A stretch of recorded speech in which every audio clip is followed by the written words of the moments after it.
Sober Shenanigans. It's real talk and real recovery. Just two everyday average alcoholics trying to get better every day and maybe help somebody while we're doing it. I'm your host, Stauff, and with me, as usual, is my main man, Primo. What's up, Primo? What is going on, my friend? This engineering that we're doing here is top notch. It's good to be back after the holidays. And I'm just excited. We got Tiffany in the studio today. And to be honest with you, it was, I didn't know we were going to get to pull this off this week. I'm going to California. Yeah. So, I'm going to do what people do in California, I guess. My wife's got a conference there. We're going to go and do some workshops for marketing and advertising. And hopefully podcast engineering will be around somewhere where I can get some, maybe meet up with a few people and learn a few things. That'd be awesome. Yes, as mentioned earlier, we have Tiffany with us today. Hey, Tiffany, how you doing? I am doing really great. Thanks for having me, guys. Thanks for being on here. Tiffany is a local. She's in the program and doing great. So what we like to do usually when we start off is if you want to say your sobriety date or just give us a basic synopsis of how you came to the program, that would be great. Yeah, of course. So my sobriety date is December 20th, 2023. Nice. So like I was saying, God willing and the creek don't rise, I will celebrate 2 years sober coming up really, really soon, which is mind-blowing because coming into the rooms, it was like dragging a ball that first year of sobriety. I was like, I'm never going to get a year sober. And then once I did, it's like the next year just flew by. So I'm looking back and I'm like, oh my gosh, it's been almost 2 years. And just to see where I was and where I am now is night and day. Just phenomenal, phenomenal stuff. And it's all thanks to the program and to the fellowship. So I have to give a shout out to Alcoholics Anonymous and my brothers and sisters in the program. Sweet. I'm like everybody else that came into the program. I didn't come in on a winning streak. And kind of like we were joking about before we started recording, I came in right before the holidays, which is always a big joke with people because they're like, why did you quit before the holidays? And I'm honest with people and I say, hey, it wasn't my plan. I was going to go ahead and drink a drug until the next year and probably beyond. I always admire people that come in right at that time. I got sober in March and it was like, the guilt and shame of all the bad behaviors from the holidays just started to kind of percolate up to the top. I mean, and like March is like, that's 3 months later, like 90 days. Yeah. And I was like, oh shit. And after 90 days, I realized nobody wanted me around anymore after the holidays. Yeah. And you broke all your New Year's resolutions. Everything. I broke some records. Yeah. So, bully for you if you got sober right before the holidays. Yeah. I don't remember my first Thanksgiving or Christmas very well, but I do know that I wasn't drinking, I wasn't drugging, I was sober, and I got to be with my kids. And now, I have a life I couldn't even dream of. If somebody would have told me this is where I would have been 2 years ago, I would have laughed at them. I would have said, yeah, okay, Yeah. keep smoking what you're smoking. Right. Yeah. As an old timer in the program, I think that when I see people coming in and it's like the knife is real sharp.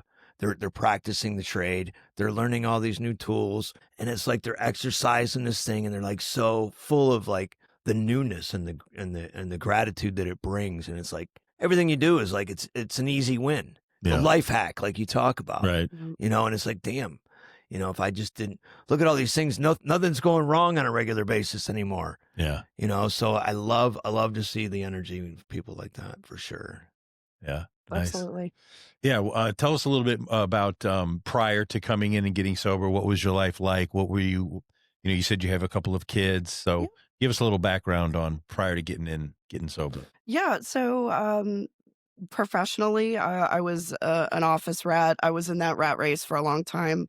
I was in HR, for about 18 years. And towards the end of my active addiction, I kept pissing away all of my job opportunities. And I remember a really good friend of mine, he's actually my financial advisor. He looked at me and he was like, let me help you. Let me go through it. And he's like, okay, well, you got, your jobs listed here. Everything looks great. And I said, yeah, it just looks like I switch jobs every 2 to 3 years. And he's like, no, that's because you do switch jobs every 2 to 3 years. So he was one of the first people that had the guts and honestly had the balls to tell me that I had a problem. Yeah. because I mean, back then, and I've made amends with him for this, but right at the end of my active addiction, I was lying to him. And I was like, I need to make my house payment, but I was getting money for booze and drugs. Mm. Yeah. So, that was something when we talk about our list of people that we need to make amends to, Sure. he didn't even make that list. But as we've connected again and we worked through some of the things. Yeah, anyway, I made amends to him and I feel a lot better about it now. And then my rock bottom came after my dad died. He passed away. That Yes, sucked. because when I worked in HR, I had a 401k. I had multiple 401ks or IRAs like normal human beings do. But unlike normal human beings, I liquidated those accounts so that I could fund my lifestyle. It's a cool little interesting factoid that kind of slipped by. I think that, did you have you see, both you guys probably had financially. I didn't have that shit. Yeah. They Well- just tell you're fucking up. Yeah, they just, And, thankfully he did that because, like I said, my dad had passed and he told me to come to his house and he looked at me and he's like, Tiffany, you look like shit. He's like, you need to get it together because you're running out of money. Mm. And I was like, yeah, sure, whatever. And that was right before I walked into Alcoholics Anonymous, but I had burned everything. I had been divorced years prior.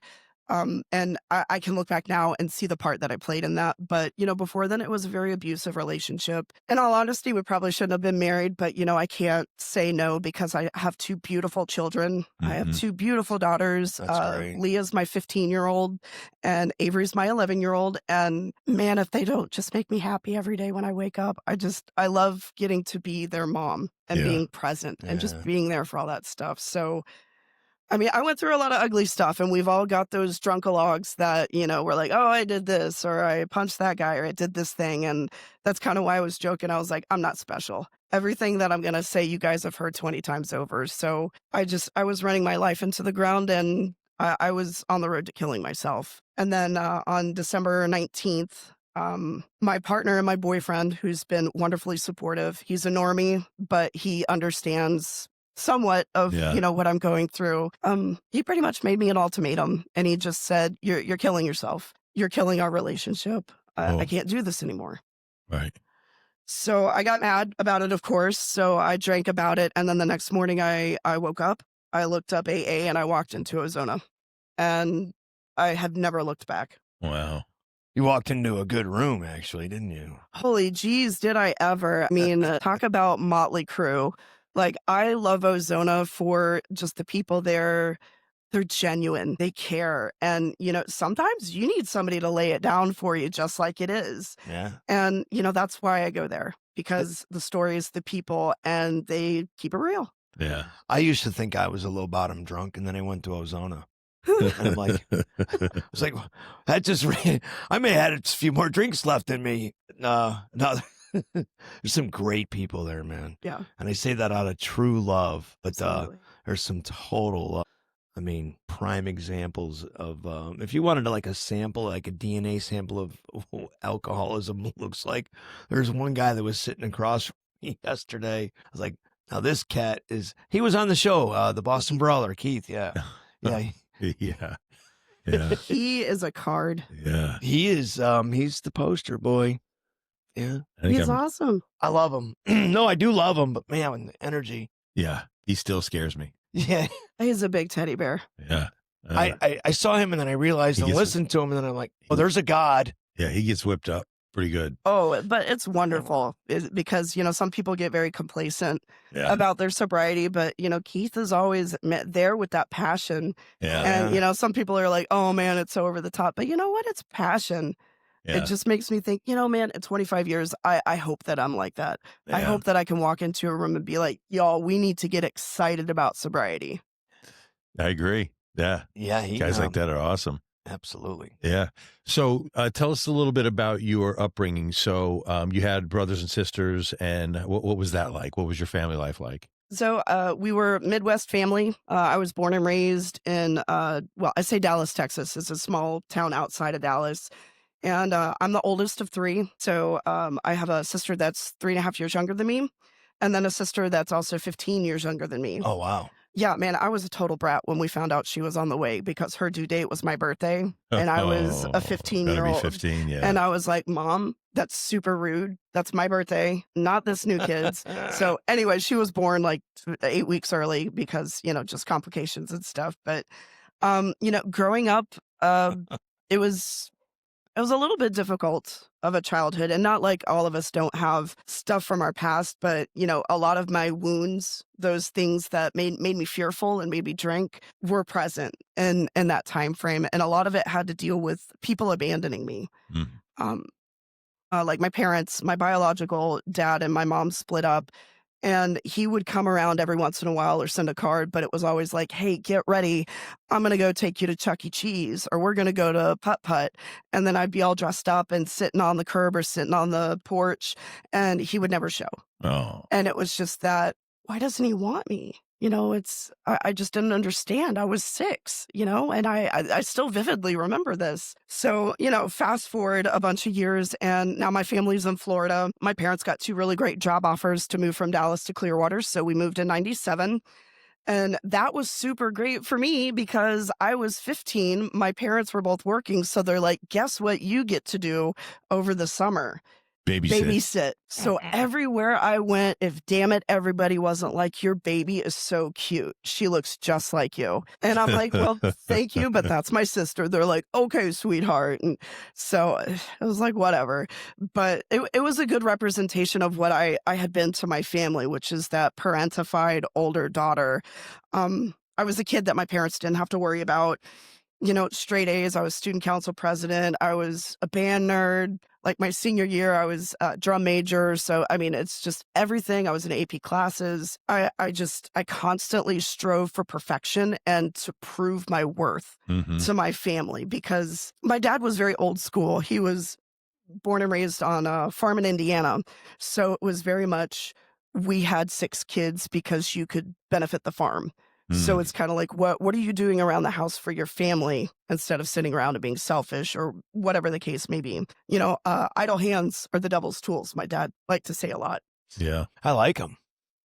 You know what? He was a scrapper, and I love him dearly, but he's also the source of a lot of my fear on some stuff. And Do you mean he used to put like steel back at sell steel and aluminum, or he was just a fighter?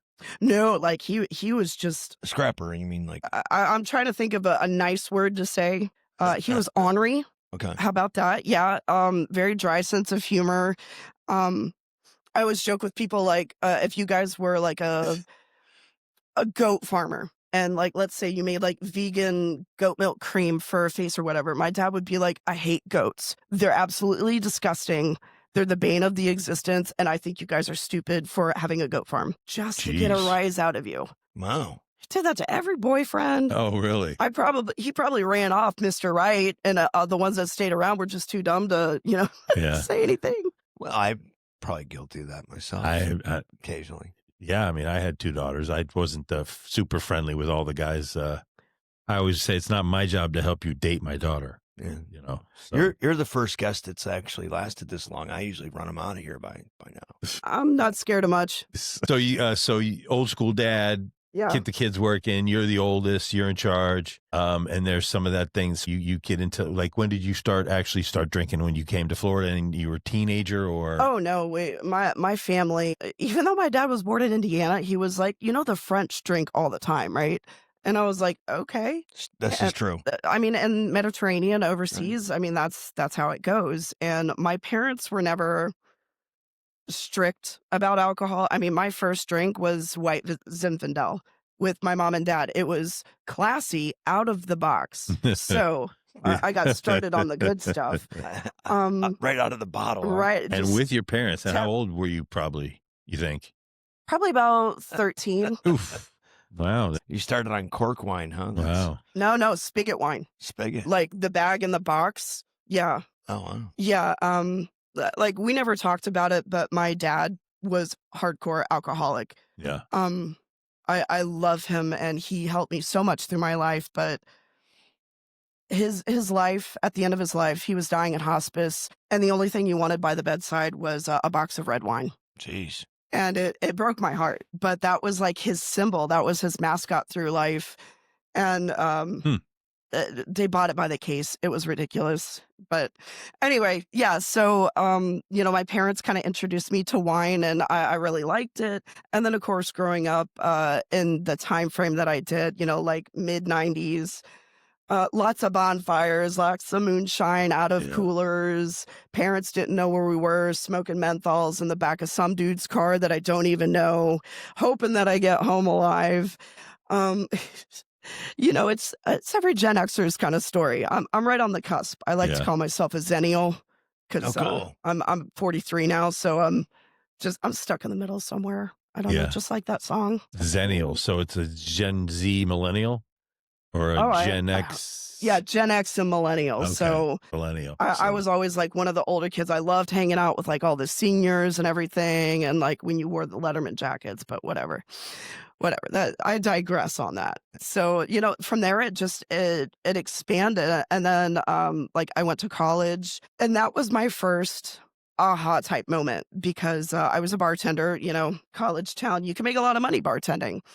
And I worked with this guy, and his name was Ron. He wasn't in the program, but he was sober. And I remember he was walking me to my car one night, and I said, "How do you not drink? Like how does that even work?" This is me, like a 19-year-old kid, Yeah. saying, "Dude, you're a grown adult and you don't let yourself drink." That type Yeah. of attitude. And he's just like, I did really bad stuff when I was drinking, so this is where I want to be now. So at that point, I was 19, 20 years old. I knew I had a problem, but I didn't want to do anything about it. Right. I wasn't hurting anybody else. I didn't have kids at that point. I was with my boyfriend, who would then become my husband. But that's what we did. We went out and had fun until it wasn't. Right.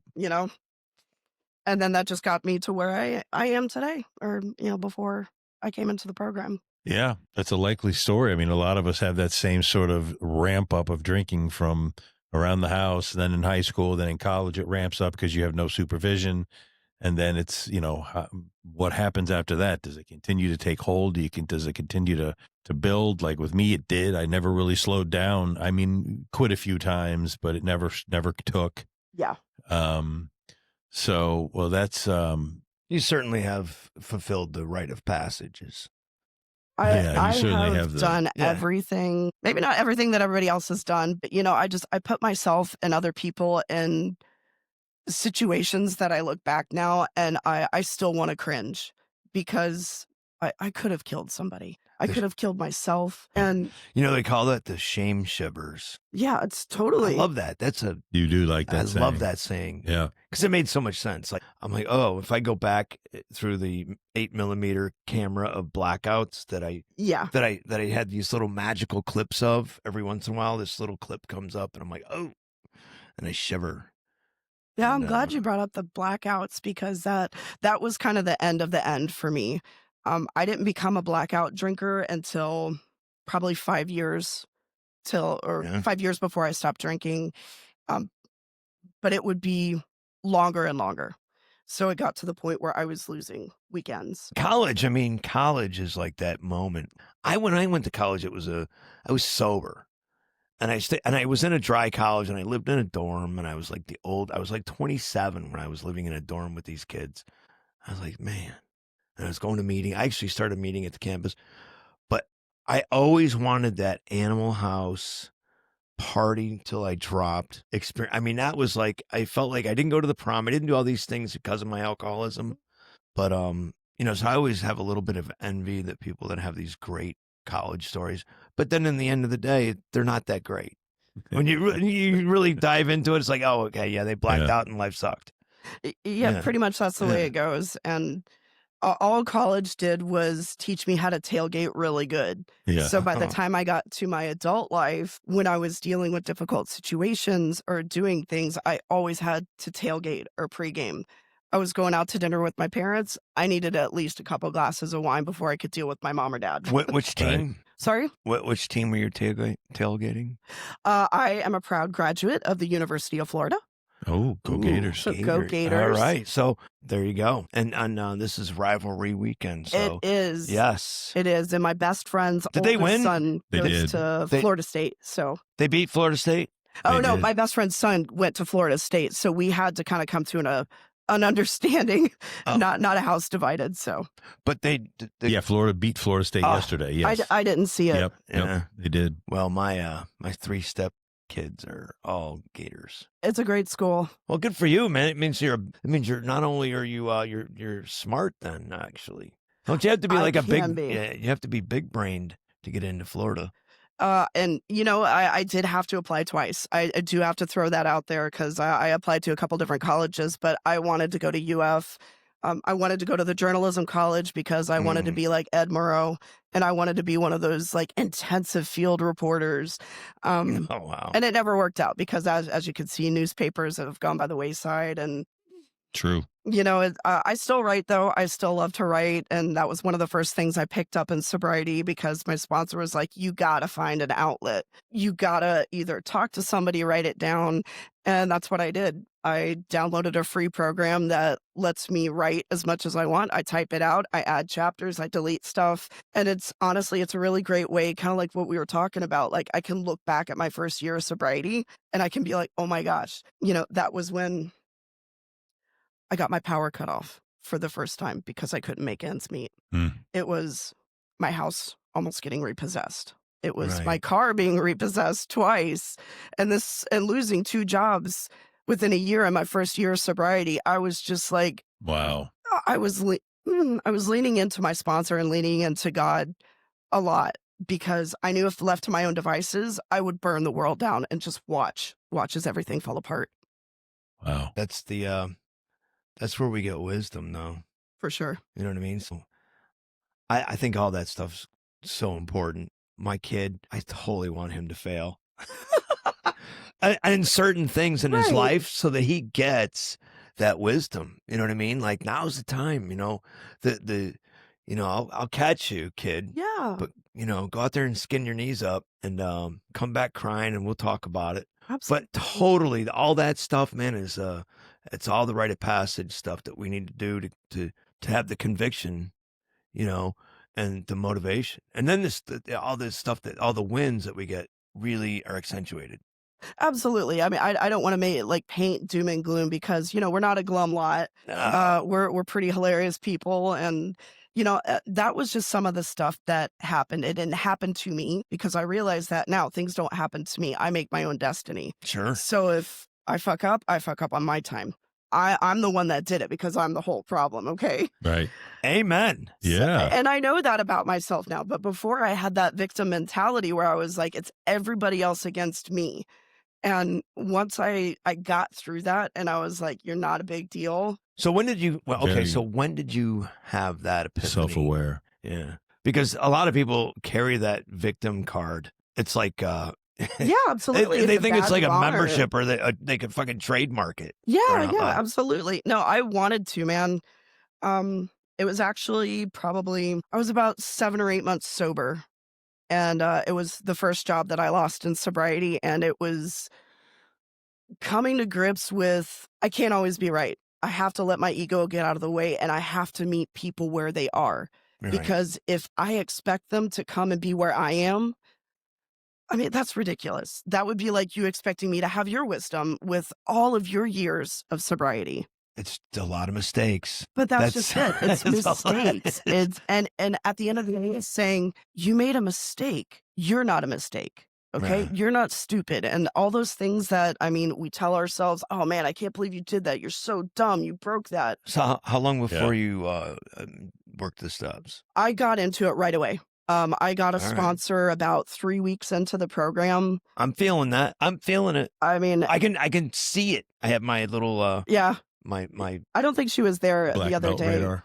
I do. Yeah, I have a little bit of a radar for that. But as soon as I got in the program, there's a lot of people that say, I didn't want to be there. I didn't want to do it. But when I walked in that room, I knew AA was my last house on the block because I had tried to quit so many times by myself, sitting on the couch, sweating it out, not talking to anybody.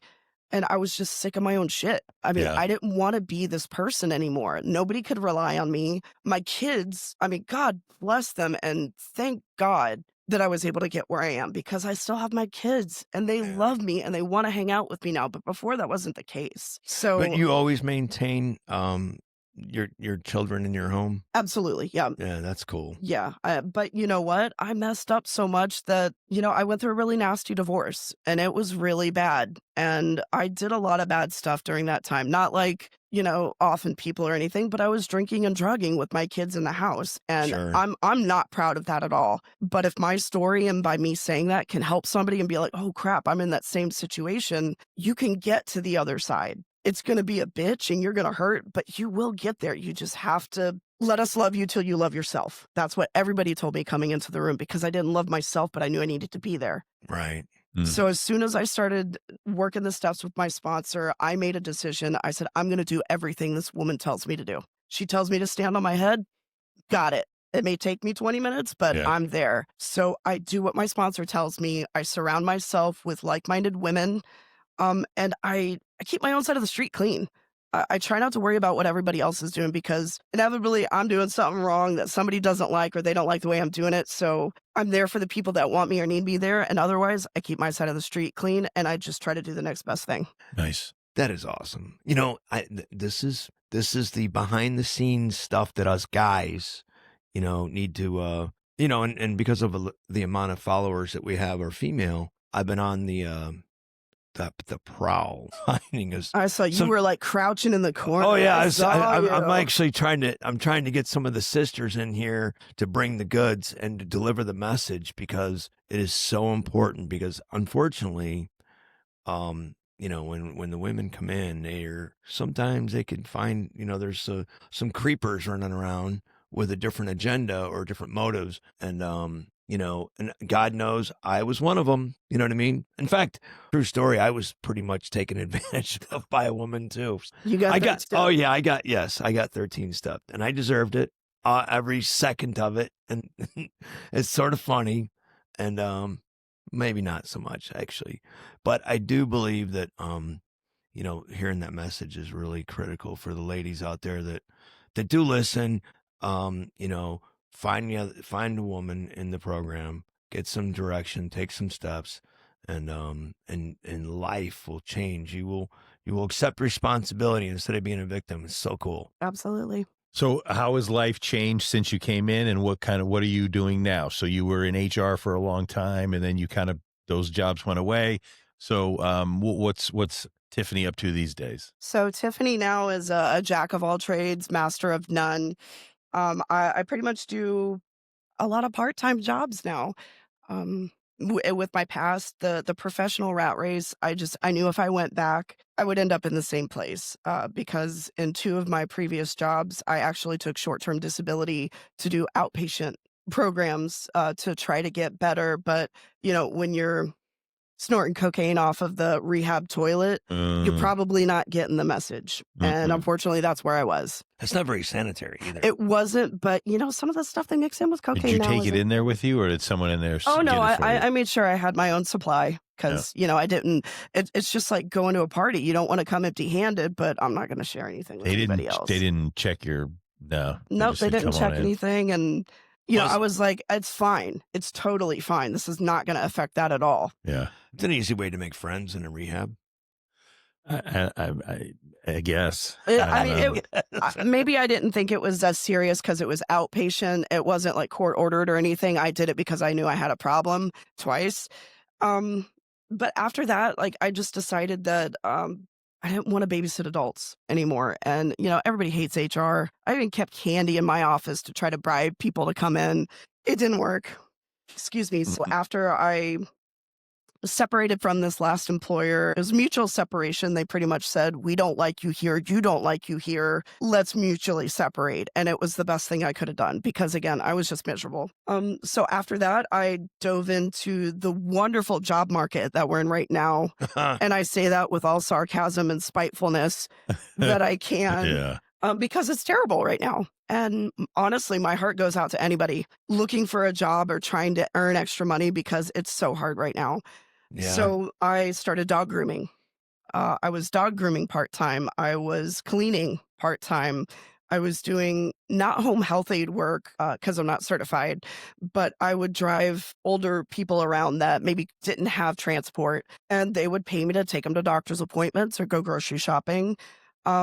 And then most recently, I started substitute teaching for Pinellas County schools. So it's kind of like, again, what does Tiffany feel like doing today? And as crazy and hodgepodge as it is, it works perfect for me right now.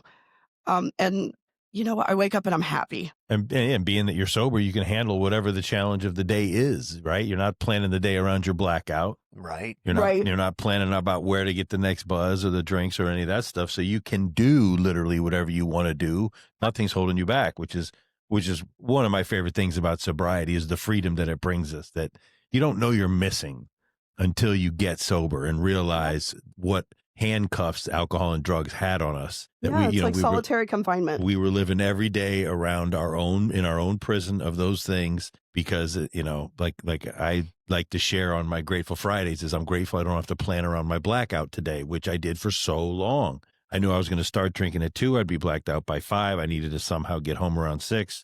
And it's terrible when you know that's the life you're living. So, Yeah. But waking up tall and handsome is, It's got to be you know tough. what I mean? It's got to how do be. It's you got to do be that just every day? brutal. yeah, it's just really tough to.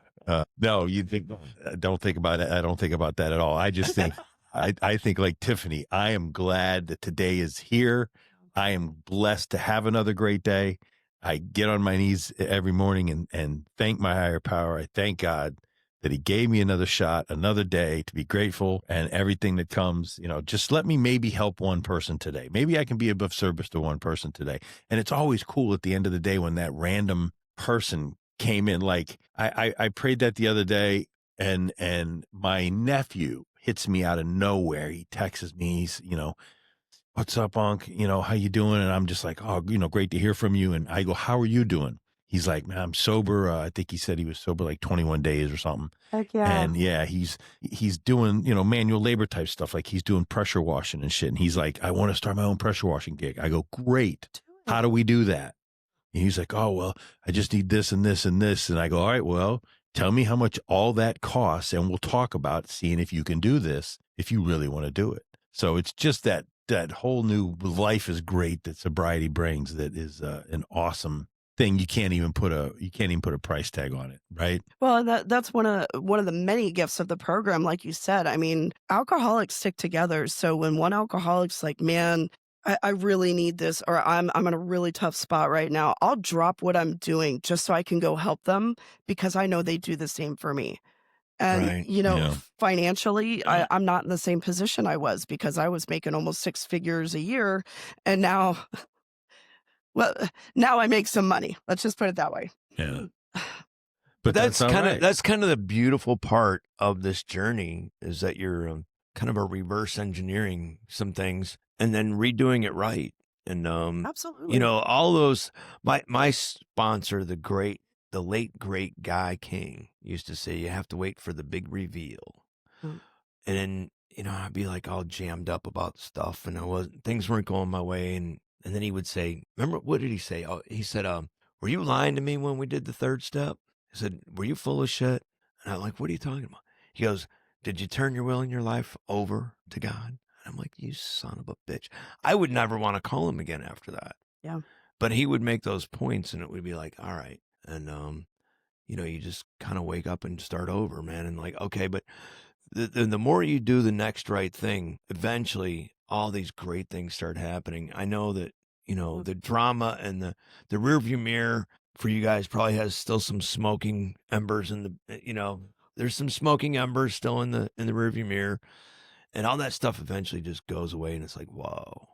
And, and you can go anywhere and do anything, like total freedom. Whatever you want. Like, Yeah. now, if I was still drinking, I would be super pissed that my oldest child would be waking me up at 5:45 in the morning to take her to school. I get to take my daughter to school now. And those are times that we talk about the stuff that you remember, or it's the stuff that you don't think is going to be a big deal. And then you end up talking about life lessons. And that's what I get to be present for. Sure. And man, if that doesn't get me high, Yeah. I'm like, holy crap, give me a gold star. I just not only adulted, I mommed too. Yeah. So, and it's like 6 o'clock. So it's just like totally rewiring yourself to say, you've been looking at this all wrong. Right. These things are in your path not to stop you, but to help you grow because you have character defects, Tiff, and you need to work on them. So those speed bumps, even though I may hate every single minute of it because it's hell in the hallway, those speed bumps are there to make me slow down and pay attention to the God shots. They're there to make me say, okay, Tiffany, what are you actually doing? Question my motives. What's my intent? And like I said, just trying to be a better person, not being a jerk to somebody in traffic, even though I still can do it, Sure. just trying to realize that everybody's doing the best they can. And I used to hate that when I came in, people would say, oh, everybody's doing the best they can. And you're like, are they really? But then that was my cynical side. Yeah. It really was. And Are they? Eh. Yeah. I think it's I don't awesome. know. What's really awesome though isn't No, I like that when you would think that your cynical side. Are they really? Even though we think they are trying the best they can. I Yeah. never think But are that. they? Never. Yeah. No. No. They're screwing up, damn it. No, I'm just kidding. The fact that your pathway is leading you into substitute teaching is really kind of cool. I have a huge soft spot for teachers, and I'm totally frustrated that they don't live this glamorous, glorious life, and that we are not investing in the people that are our greatest commodity is our children. So why are we not giving everything we can to teachers so that when they show up, they're not worried about their electric bill and this and that, and they, all the different little things that they should have to make their life run smoothly. They're not worried about that. So God bless you. Thank you. I feel like it's a sacrifice anymore, for people to take that position. Yeah. But I guess the reward is that you get to be wrong. It's been a calling for me. I mean, I don't want to sound like, crystal hugger or anything, but it's when I was a kid, I always played teacher and, Oh, yeah? I'd set up my stuffed animals and I would do it. And I wanted to be a teacher. And then in some variations throughout my HR career, I would do like trainings, something with the teaching aspect. And, now that I'm in it and I'm working with the kids, like I was joking before, I'm 43. I'm not going to have any more babies, but I'll go substitute teach so that I can have a little sit in my lap and I can read them a book and then I get my fix. But then I also get to work with the littles and it almost gives me a do-over, like with what I did with my kids, because it's like that old adage, I would spill something and I'm like, oh, I'm so stupid. Or I would get short-tempered with my kids if they spilled milk. Now I have a chance to do it over. So if somebody spills glue, I'm like, hey, Johnny, it's just glue. It was a mistake. Let me help you clean it up and we'll get to playing. It's Right. that type of, I don't want to say cycle breaking, but it kind of is, it's just that, it's that grace principle for me, just give grace, even when you don't want to. And even if you think the person doesn't deserve it, give them grace, give them the benefit of the doubt. There's a guy at Ozona, his name is Pierce, and he likes to say, you don't know that. So when you're, bitching about people doing mean things to you and everything, you're saying horrible things, I try to remember that saying, Tiffany, you don't know that. That guy could be going through the worst day of his life. So I just, golden rule, try to treat people the way you want to be treated and, life will fix itself. Right. I mean, it's thy will be done anyway. It's not ours. It's God's plan. I'm not in charge. I'm not in charge. I thought I was. Thank goodness. Yeah, I thought I was. And too. look where my life went. Exactly. Not so good. But, the second that I started realizing that there was something greater than me, and you guys will probably get a kick out of this story. When I first came into the program, obviously people are like, you're finding spirituality, you're finding out about yourself, what works for you, what doesn't. And I was having a hard concept with God. Because I grew up Baptist. So it's like a Baptist God is very loving God. They like to feed you, listen to bluegrass music, and everybody loves you. It's not like some of the other religions. But I didn't know where to start. And it was kind of a sticking point for me. So my sponsor just said, pray to something that means something to you. And I was like, okay, I can do that. So I'm a huge Deadhead fan. I love the Grateful Dead. So like for the first 4 or 5 months of sobriety, I prayed to Jerry Garcia. I knew you were going to say that. I prayed to Jerry Garcia. And trust me, the irony is not lost. Yeah. I know Jerry Garcia's passed and unfortunately how he died. But it got me talking to God. I would go and just sit on my porch with my dog and just be like, Jerry, I'm lost. I don't know what to do. And it got me to the point where I could start working on my relationship with God. And now I talk to God in the car with my dog, wherever I am, wherever I need God, he's there. Yeah. And where's Jerry in all this? Jerry's still there. He's sitting right Okay. next to him. No, he is Hey, sitting right there. I'm sure he But is. it was awful blasphemous of me to, use that correlation because, like I said, Jerry Garcia was a heavy drug user and drinker. But he always was like that old grandpa soul to me. And he always symbolized love and unity to me. So that's what I prayed to. And, now I have a God of my understanding that loves me for who I am, takes the good with the bad. And you know what? At the end of the day, I don't have to prove anything because I am a child of God and I know he loves me. Jerry, Amen. Jerry certainly had his own apostles. We'll call them apostles, right? Yeah. Yeah, that followed him.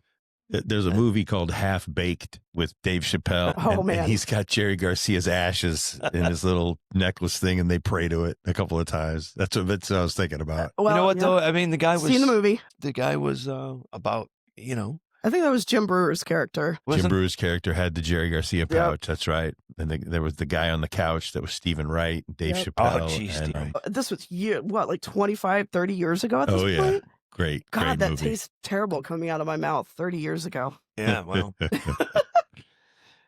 doesn't get any easier. Yeah, it's got one of the great quit scenes of all time when he quits the does. restaurant. Fuck you, you're cool. I'm Fuck you, I'm out. Wow. That's what he says to Oh, them. it was amazing. It was great way to quit. Yeah, all those movies, all Yeah. that stuff. Dazed and Confused, one of my favorites. Yeah, another good one. Yeah. Yeah, Matthew McConaughey, All right. early and like, yeah. Matthew. Speaking of Matthew, our guest today, usually on our show, Sober Shenanigans, we have a celebrity quote from a celebrity that is sober. And today, Tiffany chose Matthew Perry, rest in peace. He did battle this for a long time, but he does have a couple of good quotes. And here's one of Tiffany's favorites. Matthew said, "My favorite 6 words in recovery are trust God, clean house, and help others." Matthew Perry, rest in peace. This is a good one. Well, he's a great, we still watch Friends at my house, and he's hilarious. My son's We an always actor, are. and we always, my wife's like, that's just like JD. My son is an actor, and she thinks that Matthew Perry and him he's a Chandler, is what she says. He could be Chandler. Sure, he could. But yeah, that was a shame too, because the more we hear about what happened to him and his access to these drugs and just it's another accidental overdose like so many other people. It's just a shame, but it gets a grip on you. And the 3 of us sitting here, we're lucky right now that it doesn't have a grip on us. No, And we try to work every day to keep that grip away. absolutely. And one of the things I love most about that quote is that it's short, it's simple, and it's a call to action. Yeah. There's no like, I wonder what that means, or let's break it down. You're like, no, it's right there. Here's what you do. And I think sometimes coming into sobriety, people overcomplicate it. They're like, I have to overhaul my life. I have to completely change. And you're like, no, don't do that. Homeostasis for a year. That's what my sponsor told me. No big changes, no crazy stuff that you can control. Like me losing a job in early sobriety, couldn't control that. But Yeah. the things that we could control, I remember she just said, try to stay as even as possible. And man, I tried. But sometimes you got to call to action. You're like, hey, I got to get up off my ass and I've got to do this, because just sitting here talking about it isn't doing anything. Right. We have to give back. You have to be of service to others. You have to help others, because that's where Primo says this all the time, being around as long as he has, is that's where you get the actual, the meat of the program, and the meat of this is helping someone else, because it reinforces your own sobriety. Absolutely. And, seeing that person come in, that you can see the gleam in their eye after a few days or after a few weeks, and you can see him change. You can see him get better. You can see him. Yeah. It's a great thing. And, what do you say? This pays us time and a half. Yeah, man. Every hour we get time and a half. Yeah. It's like sometimes we get holiday pay. I like the quote, Matthew Perry. It's like dividing the steps. It's like a division of all 12 steps into 3. Yeah. Mhm. Okay. Trust God, clean house, help others. Yep. I mean, it needs to be simple for some of us. Some of us folks, we don't need the long version. We just need a real bullet pointed direction, and give them a north compass, take all the other shit out Yep. and say, here, dude, go this way and don't stop, or just go to a meeting, Yep. you know, You just raise, got to get started. raise, That's the hardest part. yeah. I Just mean, walking in. and I followed his story a little bit, and I really liked it when he came out sober and he was advocating this program. I'm like, because Friends is such a big cultural thing Absolutely. in all of our lives, and for him to come out and then the tragedy that occurred. I don't know if it was equally as powerful, but it certainly had a lot of impact on a lot of people. That this is a no joke. This isn't for wimps. This is hard. They told me when I came in, 1 in 38 people were going to get sober. Right. And I don't even know if that's still true today or not. I know it's not maybe worse or maybe too much better, but I think it's getting better because for the first time in history, sobriety is trending. Yeah. If you look Yeah, on well, Instagram I agree. or TikTok, there are so many celebrities that Anthony Hopkins, he's got like 60 years of sobriety. Yeah. I mean, phenomenal. Steven Tyler, all these people that live those hard and fast lifestyles that, I looked up because you're like, oh, the rock stars are so cool. They're coming out and saying, hey, guess what? David Bowie, huge one, Elton John, like all these people are like, this almost killed me. Ruined my life, ruined my family's lives. And by getting it out there, it takes the astigmatism off of it. It takes that red letter off of Right. your chest, and you can say, okay, like you said, it's a badge of honor, not something to be ashamed of. I know who I am now, and I'm an alcoholic. And I'm so happy to know that I am an alcoholic because at least I know now what's wrong with me. I Yeah. know that I'm sensitive. See, one of my early heroes, I think, was Ozzy Osbourne when he jumped off the tour bus from Van Halen and snorted ants on the sidewalk. You know what I mean? I was like, okay, now that's a guy. I want to party with that guy. Right. You know what I mean? That was a somewhat of a hero for me. You know what I mean? Like to be that crazy, that deranged, and that just fueled. Yeah. Just chaos. Yeah. I want Unbridled chaos. I want all of that. Yeah. And of course that doesn't work out very well, but then he gets sober. Yeah. You know, And his daughter got sober. Kelly Osbourne sober. the Lord of Darkness got sober. Anybody can, if Ozzy can get sober, shit. I mean, it is such a great opportunity. It is. I love the program. Like I said, I can't say enough about how deep my love is for the program. And we were talking a little bit earlier about service work. Even though I am coming up on 2 years, I'm probably about the maturity age of about, I don't know, like a 10 or 11-year-old. So I'm not quite ready to sponsor yet. But I do other service work. So I have a standing commitment at Ozona. I do the Sunday 8 o'clock meeting. Now, every Sunday. what would prohibit you from being able to sponsor? Bro, I'm not ready. Hey, man. I'm not ready. For every nut, there's a wrench. I do like that. So just Well, know. maybe I just haven't found my nut yet. There's somebody out there that needs just somebody they can talk to, for crying out loud. You never know. Oh, I love being that person. Like I'll sit and talk to people.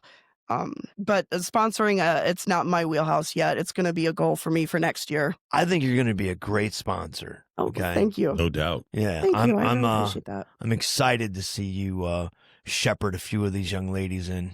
I would love to. It would be an honor. Or old ladies. I mean, let's not discriminate. Hey, everybody. I mean, yeah, sure. Yeah.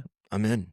But I definitely like that part. And I was given a very great opportunity at Ozona to become the secretary of the group. So they kind of made an exception for me, which, they like to have somebody with a lot of years of sobriety. But man, was I persistent. I just kept showing up to the business meetings and I'm like, what can I do to help? And they were finally like, sure, take notes, just shut up. No, that's good. I mean, it's so important to get into the behind the scenes things. I mean, a lot of people show up, they give you a lip service, they come and they go, my life sucks. And that's about it. And then they leave and they do nothing in between. And they're like, well, it didn't work for me. Well, okay. Maybe you didn't work it. So yeah, if you want to have abs, you got to do a few sit-ups. You know what I mean? For whatever it is, you got to do the work. Right. You know, Not that I'm anywhere near to having abs anytime soon. So, but it's just a metaphor for the action of the program, you know. That's the biggest thing for me was just the action because that's what proves to people. That's the pudding right there. Yeah. Like when people see me now that used to know me when I was actively drinking and drugging, they're just like, "Oh my gosh, you've changed." But the other cool thing is I haven't changed. Like I was super afraid that I was going to be this dull, wet towel once I got sober. And I was so pleasantly surprised to be like, I'm still quirky. I'm still sassy. I still say a lot of bad words. You know, it's like I'm still that person, but now I love myself and I just love where I am. And I didn't have that before. And that's all thanks to the program and the fellowship. That's fantastic. I encourage bad language. I know you do. You got something you're ready to Well, listen, off here. Yeah. Yeah, that goes right into this perfect segue here, that if you're having a tough time quitting whatever it is that you know you need to quit, you're not alone. There's apps and numbers and groups in your town, or you can call us if you want. Leave us a message, 813-625-2532. Hit us up on Facebook. You know, taking that first step into a room or a chat or a group with people trying to get better just like you will be the best day of your life. Tiffany, it's been great having you today. Thank you so much for your time and telling your story. Is there anything that you'd like to leave us with today, or one last thing you'd like to get out before we wrap the show up? I do have another quote from Matthew Perry, and I was going back and forth on which one to send you because I like both of them. The one that I gave you is pretty helpful. It's hopeful, like it's really up there. This other one talks more about how you get beat down. Cool. So he said, but addiction wakes up before you do, and it wants you alone. Alcoholism will win every time. As soon as you raise your hand and say, I'm having a problem, alcohol sneers. You're going to say something about it now? Fine. I'll go away for a little while, but I'll be back. I'll never go away for good. And it's so true because you walk into any bar, anywhere else, there's alcohol everywhere. Mm-hmm. So if you don't want to work the program, you've got your way out. But if you want a way out, there's absolutely one. And there are so many people that love you that you don't even know yet. So awesome. Thank you so much, Tiffany. Primo, what's your final point? Primo's final point on today's show. Okay. Can I use any of the other points that were already made? Absolutely. Retread one. All right. No, I don't. This show has been great. And, the inspiration I'm getting out of this show is that the energy and all the stuff that's necessary to stay sober is showing up, asking questions. Being a part of the program is so important. Getting somebody to help you take you through the steps, all that stuff. Those are the things that I love to hear, and it's a great message that other people can hear. Hey, listen, this is a very simple deal, and you don't have to go set the world on fire and have a rock star career right away. You know, you can recycle your family, get the things back in order, and build the house the right way. You know, and then ramp up from there. Yep. But I love the fact that the way you're building your house that you're going to have to live in, super strong. I don't like the fact that you don't want to sponsor people right away because I think you'd be great at it. But that's okay. I'm not your sponsor. Hey, progress. Yes. But I do think that there's a need, you know what I mean? So people need to, the people that are coming in and going through these things are doing it for the main purpose of helping another person. And the ultimate reward is all the shit we get from it. Absolutely. Not just time and a half, but I mean, my life, I am so blessed. So that's it. I'll leave it at that. That's enough. That is enough. And so thanks for listening to Sober Shenanigans, real talk and real recovery. Worry, anxiety, and fear, it's all up in here. Just give yourself a break. You're enough and you're doing great. I'm Stauff and he's Primo. And remember, no drinks today. Awesome.